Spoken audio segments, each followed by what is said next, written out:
Boa tarde, pessoal. Boa tarde ao professor Gilberto Viana. Boa tarde, Fábio Esperon, lá em Portugal. O professor Gilberto está aí no Rio de Janeiro, né? Isso. No bairro de Botafogo. Morei um ano aí. Bom demais. Bom, para mim é boa noite, né? Para o Esperon é boa noite aí, 9 horas. Então, gente... Está chegando também, 17.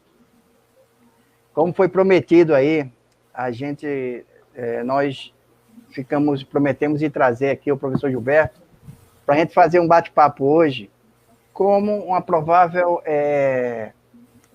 uma prospecção do que pode acontecer no mundo pós o coronavírus, tanto economicamente quanto politicamente, no âmbito das nações.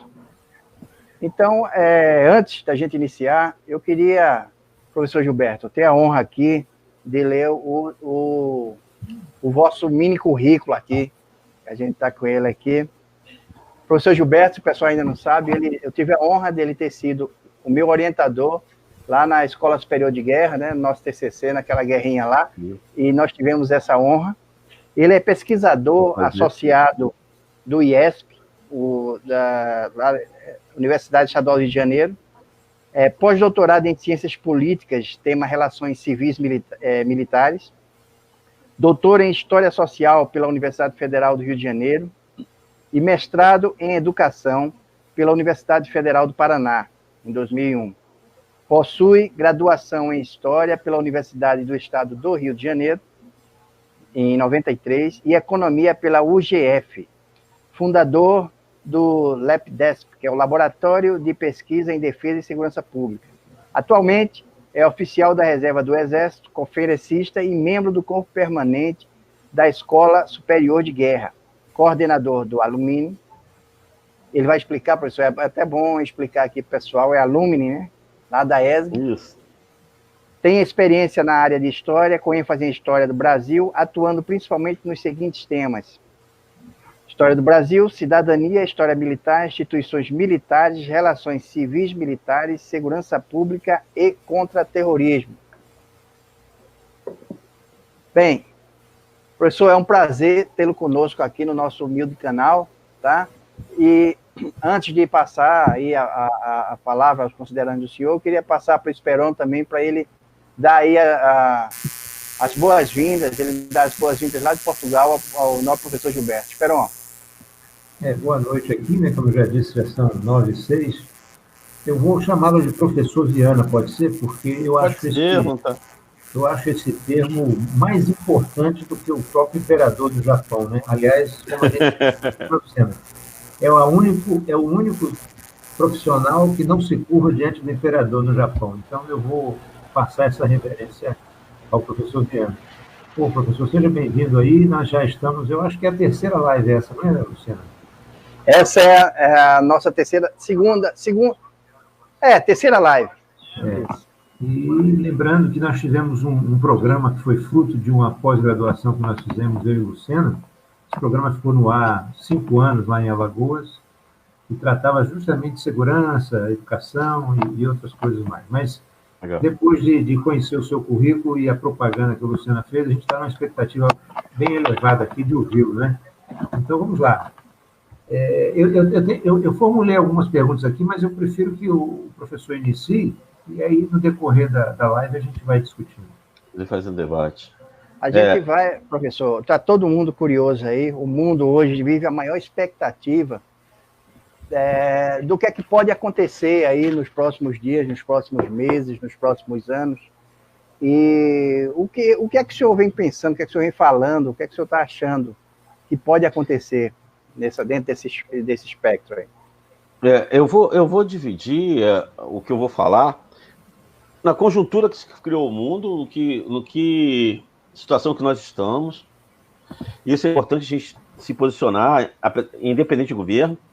E depois eu vou fazer uma ideia de cenário. Até eu vou aproveitar logo de início e falar de um amigo nosso, Vanderlino, que também fez a ESG, Vanderlino Moreno Júnior, lançou um livro excelente para quem quer estudar cenário, O Futuro Nos Aguarda. Ele trabalhou como grifos, e eu prefaciei o livro, e justamente nessa ideia de construir cenários e pensar quem puder adquirir, eu vi, acho que está no Amazon, não sei como o Vanderlino está vendendo, mas o livro dele chama O Futuro Nos Aguarda. Fantástico, trabalha com grifos. E vamos pensar um pouquinho desse Covid.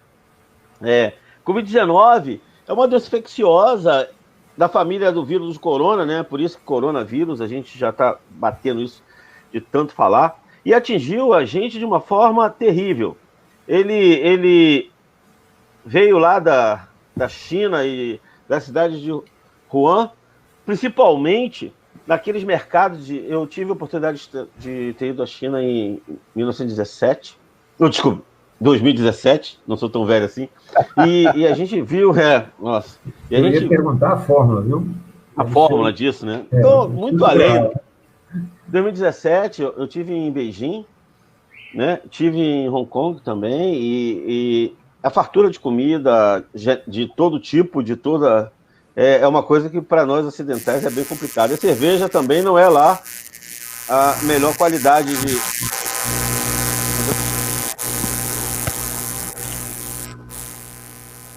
Acho que alguém está com o microfone ligado, está dando microfonia.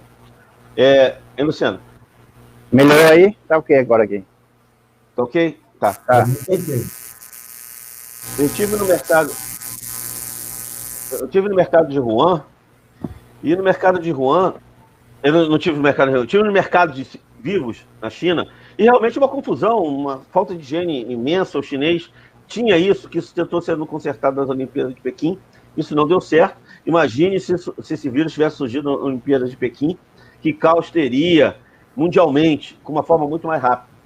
Então, na verdade, o ser humano sempre passou por pestes, né? Nós somos sobreviventes de várias e várias epidemias de nossos antepassados, muito antes do Homo sapiens, e a mais famosa, que acaba circulando em livros, é a peste negra de 1348, que matou praticamente metade da população da Europa, mas também, depois da peste negra, possibilitou o renascimento, né? Possibilitou uma nova forma de ver o mundo, uma novas transformações ocorreram na Europa. O renascimento é um grande acontecimento histórico após a grande peste negra. Nós tivemos e não estudamos, é uma grande falha que eu venho criticando, a gripe espanhola em Alagoas, em Salvador, nas cidades portuárias, no Rio de Janeiro. Nós tivemos a gripe espanhola e ocasionou praticamente em torno de 30 mil mortos no Rio de Janeiro, e no Brasil em torno de 100 mil mortes, ou 70 mil mortos, dependendo do leitor. E as experiências da gripe espanhola não foram reestudadas. Nós tivemos uma falência do sistema médico, nós tivemos uma falência do sistema funerário. A polícia, o coronel Lucena, oriundo da PM de Alagoas, a polícia do Rio de Janeiro e das cidades, principalmente do Rio de Janeiro, entrava nas casas das pessoas, procurava os homens mais fortes para realizar enterros, porque os coveiros tinham sido infectados, e esse caos reinou de uma forma absurda. Posteriormente, eles começaram a trazer presidiários para realizar enterros, mas os presidiários se aproveitavam e também realizavam saques e todo tipo de barbaridade com os corpos. Então, tem até uma história de um policial civil, que não se sabe por quê, isso está no livro O Carnaval da Gripe, do Rui Castro. Ele sabia dirigir bonde, então ele fazia uma trilha de bonde durante a noite, pegando os corpos na casa das pessoas e levava para o cemitério do Caju. Ele deve ter assintomático a gripe espanhola durante quase 4 meses. Mas a gripe espanhola dá para nos trazer alguma realidade e alguma análise que a gente pode ter agora. Ela começou no Rio de Janeiro, praticamente no Carnaval de 18, a gripe espanhola. Começou no Carnaval de 18, em pleno Carnaval a contaminação ocorreu de forma intensa. Os casos começaram a aparecer, não tinha um sistema público de saúde estabelecido, era caótico. Começou a se criar hospitais de campanha em prédios velhos, abandonados, em prédios em construção. O presídio da Frei Caneca, no Rio de Janeiro, virou um hospital de campanha. E teve seu ápice exatamente no mês de julho. Teve 2 ondas. O que está acontecendo em São Paulo talvez seja uma segunda onda, pela liberação das pessoas para voltar à normalidade, aumentou o número de infectados. E essa segunda onda aconteceu em julho. Depois teve uma onda mais fraca em agosto. E os relatos da época falam de uma forma interessante que, de repente, em outubro as pessoas não adoeceram mais, as pessoas já não ficavam doentes, os hospitais começaram a esvaziar e não foi mais necessário usar máscara. E o carnaval de 19 foi um dos mais agitados carnavais que o Rio de Janeiro teve. Então, o período da gripe espanhola, que deveria ser estudado, não foi. Por quê? Porque ele trouxe muitas lições. Foi abandonado. Ele trouxe muitas lições até da máscara, ele trouxe muitas lições, e isso tudo faz parte das várias falhas. Outra grande crise que nos atingiu já diretamente foi a HIV, a questão do vírus da AIDS, que pegou as pessoas de surpresa, não sabiam como morria, não sabiam como era o contágio, não sabia, diziam que era uma doença especificamente de homossexuais, depois se transmitia pelo sangue ou também de drogados e também... Então, de certa forma, a AIDS mudou o nosso tipo de vida, que as pessoas agora procuram se precaver mais, nem todos, diga-se de passagem, a juventude hoje não está tanto assim, mas o surgimento da camisinha na nossa geração acabou sendo uma coisa constante nas relações sexuais e principalmente nos encontros casuais que acabam ocorrendo. Então, o HIV, que ainda não teve uma vacina, é bom que se saiba disso, é um vírus também, e ele não tem uma vacina, tem um antiviral e um tratamento público, que, diga-se de passagem, o nosso sistema é um dos melhores do mundo, porque é um sistema gratuito que conseguiu, de certa forma, distribuir antivirais. Isso aconteceu. Nós tivemos, mais presentemente, o H1N1. É uma coisa que eu não falei, a gripe espanhola é um H1N1. H1 é um tipo de classificação e N1 é um tipo de classificação. E no dia, acho que é de H8 a N16. São vários tipos de vírus. O gripe espanhola, o H1N1, de novo, vindo da China, nos atingiu, é o HN1 de 2008, mas não foi tão intenso como se esperava, embora as escolas pararam por uma semana ou duas, e se usou muito álcool gel em 2008, mas as pessoas começaram a ter uma vacina mais rápida, e até hoje nós tomamos vacina da influenza e da H1N1. Isso é uma coisa que tem que ser estudado para a gente entender o que aconteceu na China. Mas vamos voltar ao nosso Covid-19, e primeiro vamos ver o que aconteceu mundialmente. Nós tivemos... existem várias teorias da conspiração. Existem pessoas que falam que foi feito em laboratório em Wuhan. Existem pessoas que o vírus é um vírus fabricado. E, na verdade, eu não acredito que o vírus seja fabricado. Acredito que casualmente ele veio do morcego e que, se é alimentado normalmente, ele é forma de alimentação. O excremento do morcego deve ter passado para outro tipo de vírus. Os senhores sabem a história da HIV, vou contar para os senhores, é uma coisa interessante. Ele era uma síndrome de imunodeficiência dos macacos da região da Guiné, dos gorilas. Por causa das lutas de independência em Portugal, da Guiné portuguesa, a população pobre começou a caçar macacos, caçar gorilas e se alimentar deles. Mas para carregar os gorilas era muito complicado, muito pesado. Eles cortavam em parte e acabavam transportando parte desse gorila, tiveram contato com sangue. E esse contato com sangue, com ferida, acabou na região da Guiné, a região de Guiné-Conakry, a região do Senegal, a região de Camarões, uma infecção que em 58 foi relatado por um médico americano da região que mandou o sangue para os Estados Unidos e que ninguém examinou. Somente em 88 foi se examinar aquele sangue e viu que era do HIV, que já estava se propagando na África de uma forma silenciosa, que nos atingiu aqui. Talvez esse nosso Covid, ele não tenha começado em dezembro, como a China acaba propagando, ele tenha começado em agosto, ou como nós estamos vendo, bem anterior. O governo chinês, um governo bem totalitário, acabou não informando. Isso é uma falha do governo chinês. Mas eu não acredito que esse vírus tenha sido um vírus feito em laboratório.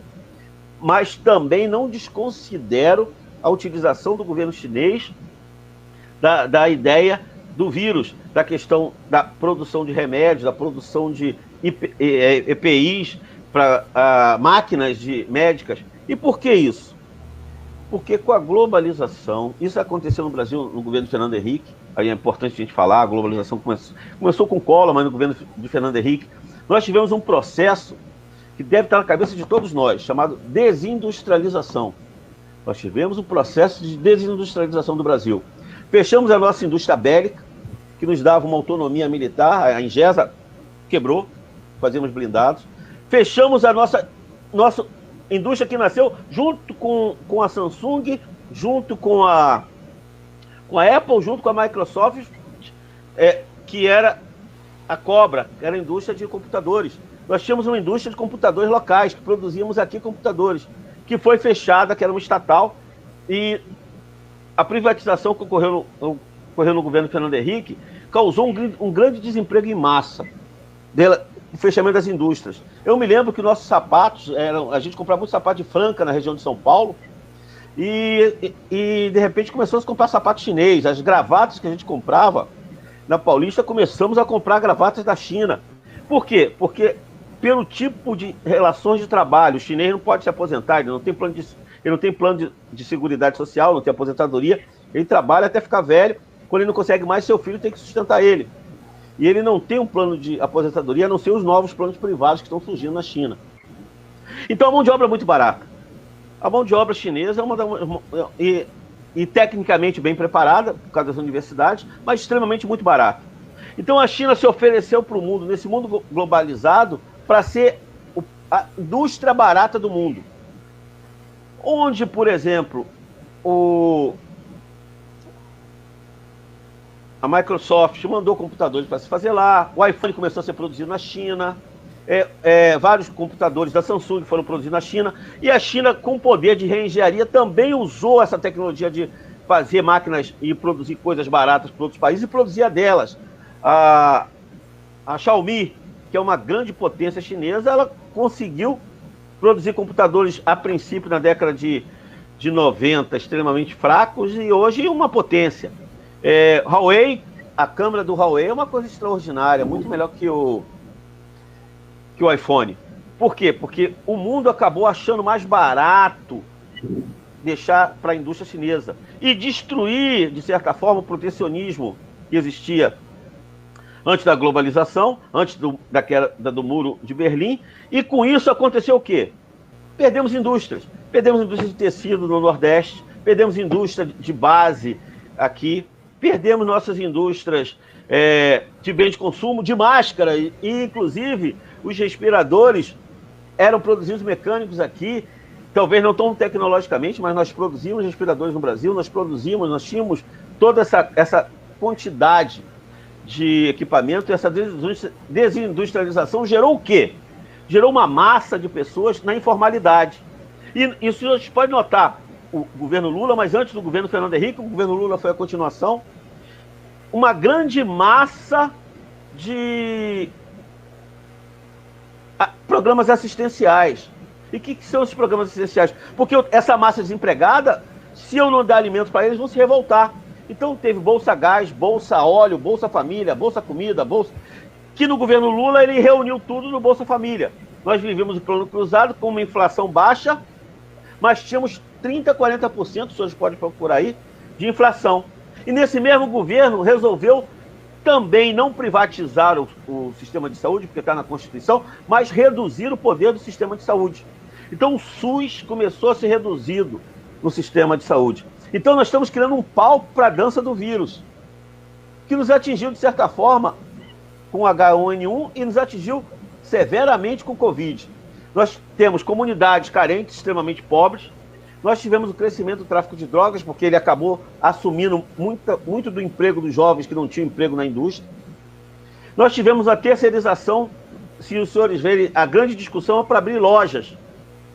Por quê? Porque a maioria do nosso comércio está baseado na área terciária, nós estamos baseados em lojas, em comércio, em produtos de compra e venda, onde eu tenho que movimentar esse estoque, porque nós perdemos um grande potencial de industrialização. Nós temos a informalidade de uma forma intensa. Nós temos comunidades extremamente vulneráveis. Não sei se o Fábio viu em Portugal, no Brasil tinha comunidades que praticamente não tinha sabão, famílias que compravam um sabão por mês. Então nós temos esse negócio que acabou a pobreza do Brasil, ou que o Lula, ou que fulano tirou o Brasil da miséria, é uma falácia muito grande, porque uma família só conseguia comprar um ou dois sabonetes que custam R$1 por mês, porque ele tem que fazer equacionar seu custo, é muito grande. Então você está fazendo o quê? Você está fazendo um palco para uma grande desgraça.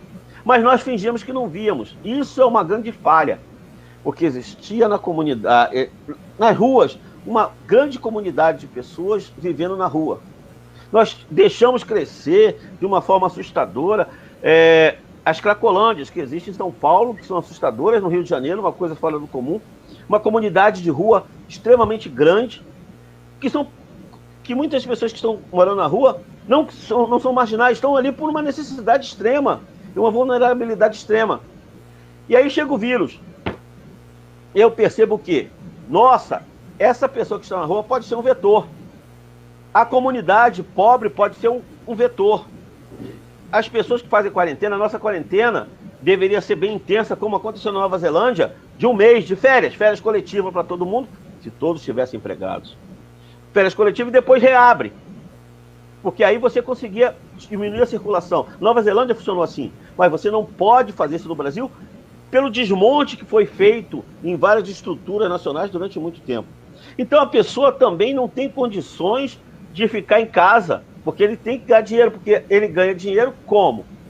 No comércio informal ou em atividades complicadas. A gente está vendo uma coisa engraçada, Luciana? Os traficantes do Rio estavam produzindo álcool gel, distribuindo álcool gel e máscara na comunidade. Porque eles são bonzinhos? Não. Porque eles são bonzinhos? Não, não são bonzinhos, não. É porque ele quer que o pessoal ache que a comunidade não tem coronavírus, não tem ninguém infectado e vai lá comprar droga. Porque se ele não faz isso, a pessoa não vai subir a comunidade para comprar droga. Embora o viciado é uma demanda inelástica, ele vai sempre procurar droga, porque ele é viciado por aquilo.